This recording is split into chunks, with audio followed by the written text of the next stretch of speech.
بسم الله الرحمن الرحيم. السلام عليكم أعزائي الطلاب، مرحبا بكم في درسنا اليوم. سوف نتحدث فيه عن كيفية تثبيت محمد علي لحكمه في مصر. طبعا محمد علي في البداية لم يكن حكم مصر خالصا له، حيث كان هناك منافسين لمحمد علي في الحكم، بمعنى أنه لم يتمكن من إدارة شؤون البلاد دون رقابة، فكان هناك منافسين له في الحكم. لذلك لو سؤال زي المطروح أمامنا، لم يكن محمد علي يتمكن أو يدير شؤون البلاد بمفرده في البلاد، أو لم يكن حكم مصر خالصا له، الإجابة بسبب وجود منافسين له في الحكم.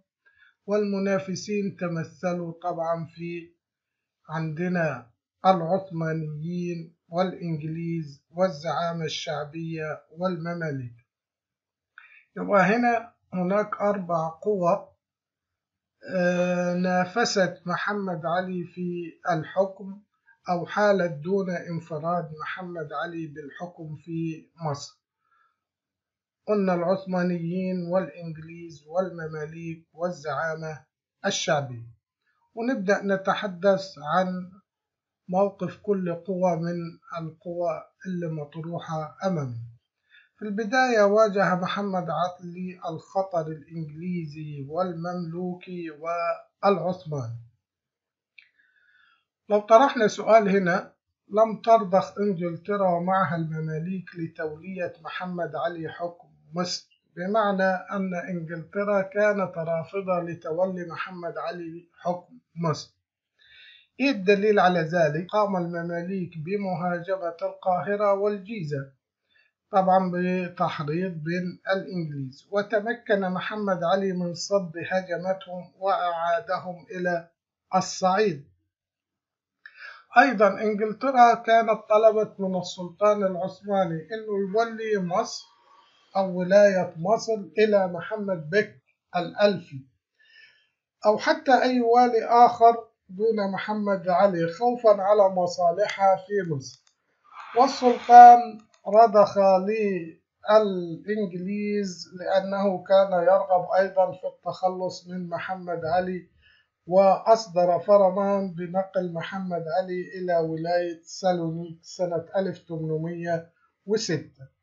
لكن هنا اللي أعاق تنفيذ هذا الفرمان هو تدخل الزعامة الشعبية لصالح محمد علي، وأقنعوا السلطان بتثبيت محمد علي واليا على مصر. وهنا أيضا يتضح موقف الزعامة الشعبية المؤيد والمساند لمحمد علي. ثم بعد ذلك الدليل الآخر على رفض إنجلترا لوجود محمد علي هو إرسال حملة فريزر سنة 1807. يبقى إذا الإنجليز عملوا على التخلص من محمد علي بأن يتولى حكم مصر والي آخر مثل محمد بك الألفي أو غيره. وعندما فشلت هذه المحاولة، أرسلت إنجلترا حملتها إلى مصر سنة 1807 المعروفة باسم حملة فريزر. طبعا الحملة دي كان سبب مجيئها زي ما وضحنا فشل إنجلترا في التخلص من محمد علي عن طريق السلطان. أيضا السبب الآخر هو سوء العلاقة بين بريطانيا والسلطان العثماني تدهورت. كان الهدف أيضا احتلال مصر وخلع محمد علي وتعيين محمد بك الألفي. يبقى إذن دي أسباب الحملة، وفي نفس الوقت كانت وسيلة للتخلص من محمد علي.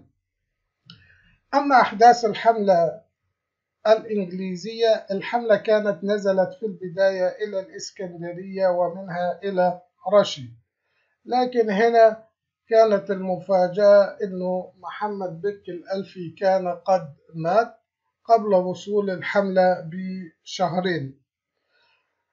لم تكن إنجلترا لديها علم بوفاة محمد بك الألفي، وفي نفس الوقت كان محمد علي في الصعيد يحارب المماليك.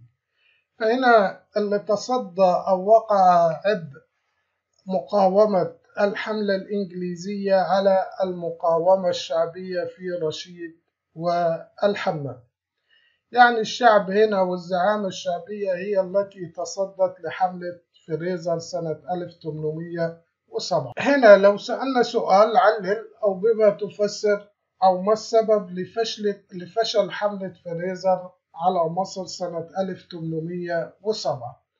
طبعا المقاومة الشعبية بالدرجة الأولى اللي هي تصدت للحملة، أيضا موت محمد بك الألفي قبل وصول الحملة، بمعنى أنه محمد الألفي هنا كان هو المساند للإنجليز في الداخل. يبقى إذن فقد الإنجليز هنا المناصر والمؤيد داخل مصر. أيضا حصار محمد علي للحملة في الإسكندرية، طبعا بعدما علم بنزول الإنجليز إلى الإسكندرية عاد وحاصر الحملة، وهنا طلب فريزر الصلح مقابل الإفراج عن الأسرى اللي كانوا وقعوا في يد الزعامة الشعبية.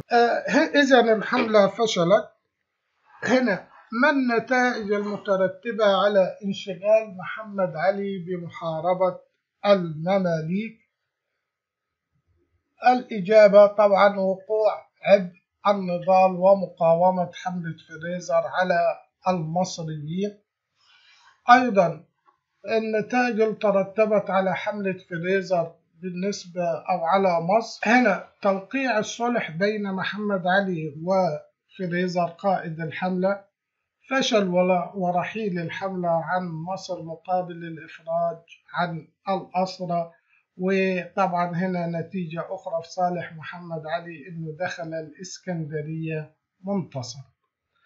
وإذا الحملة هنا كان لها نتائج على المماليك. يبقى هنا محمد علي استطاع أن يتخلص من المخاطر اللي شكلتها إنجلترا أو الإنجليز على مصر، وتحديدا أيضا على محمد علي وتوليه حكم مصر. القوى الأخرى اللي بدأ يواجهها محمد علي وحاول التخلص منها هي الزعامة الشعبية.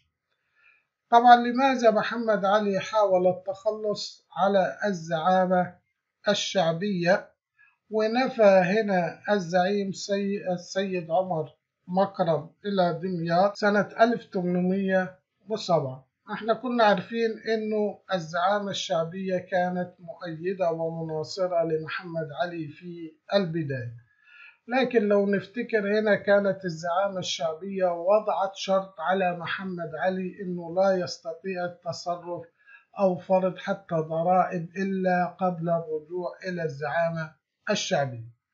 فهنا حاول محمد علي التخلص من الزعامة الشعبية والتي كانت متمثلة في عمر مكرم لعدة أسباب. محمد علي أدرك أن الزعامة الشعبية دي كان لها دور في توليه الحكم ومقاومة حملة فريزر، وبالتالي كانت مكانة الزعامة الشعبية كبيرة لدى الناس. فمعنى ذلك أنه عمر مكرم أو الزعامة الشعبية ممكن تحرك الناس ضد محمد علي في أي وقت. أيضا أراد محمد علي أن ينفرد بحكم مصر دون وصاية أو رقابة شعبية كما تعرفنا في النص بتاع تولية محمد علي حكم مصر.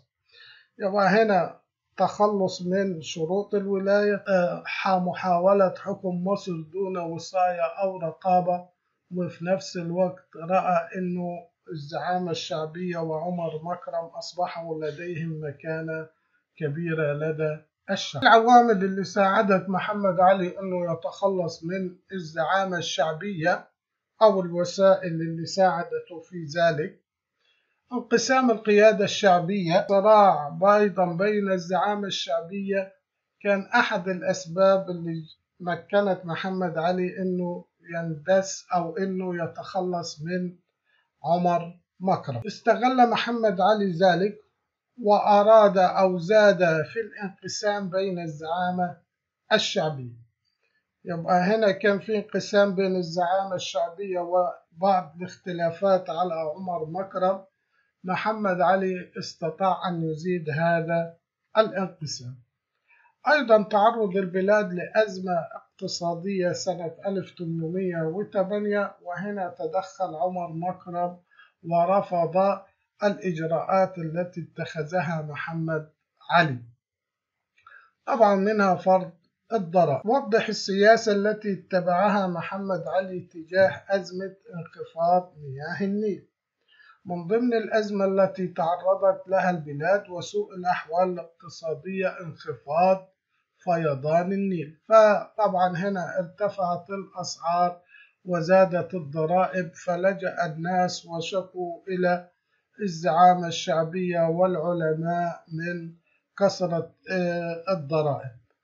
وطبعا عندما تجاهل محمد علي هذا الأمر، وفي نفس الوقت أعفى العلماء والملتزمين، واحنا عرفنا الملتزمين اللي هم كانوا بيتولوا جمع الضرائب، فهنا أراد محمد علي من ذلك أن يقلل من قيمة العلماء لدى الشعب، فوقعت هنا الزعامة في إحراج أمام الناس أو أمام الشعب. وكان موقف عمر مكرم هو رفض هذه الإجراءات التي اتخذها محمد علي، وحتى رفض التباحث معه أو مناقشة هذه الشروط.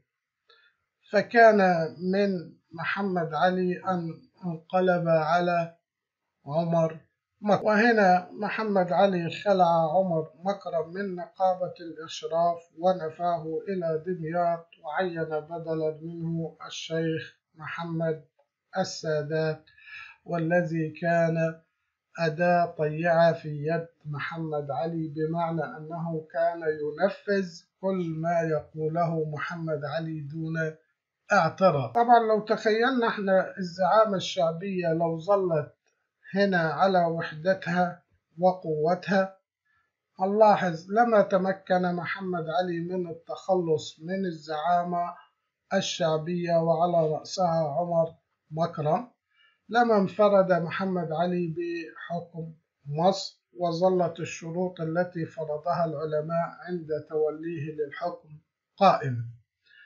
طبعا هنا من الحوار أو من المعلومات اللي قدمناها ده يوضح مدى الوحدة والتماسك، وأن الفرقة والانقسام بيؤدي إلى الضعف وإلى تدهور الأمور.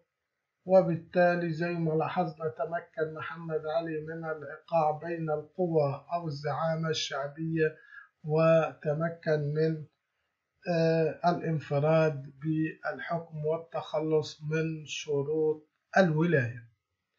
أما بالنسبة للمماليك أو القوى الثالثة اللي حاولت محمد علي التخلص منها، طبعا تمثل ذلك في مذبحة القلعة سنة 1811.